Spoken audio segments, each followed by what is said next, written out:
Metro রেলের pillar ফাটল, জানা গেল ক্ষতির পরিমাণ।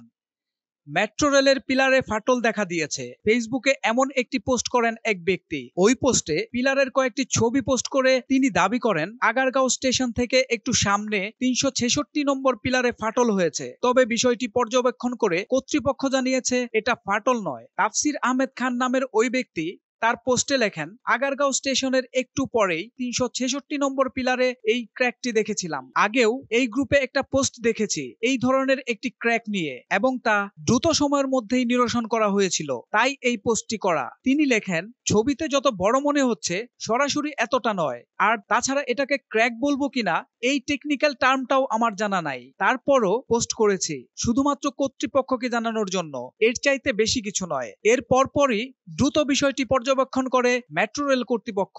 পরীক্ষা নিরীক্ষার পর তারা জানিয়েছেন পিলারের ফাটল পাওয়া যায়নি। এখানে ফাটল বলে যে ছবি প্রচার করা হয়েছে সেটা মূলত জয়েন্টের দাগ। কর্তৃপক্ষ জানায় পিলারগুলো ঢালাই করতে যে ফ্রেম ব্যবহার করা হয়েছিল সেটাতে 4টি অংশ ছিল যা নাট বোল্ট দিয়ে লাগানো ছিল। এই অংশগুলোর মাঝে কিছুটা ফাঁক থাকে, ঢালাইয়ের পর সেখানে কিছুটা ফাঁকা থাকে যা ফাটলের মতোই দেখতে। সোহেল মাহমুদ, দৈনিক নতুন সময়, ঢাকা।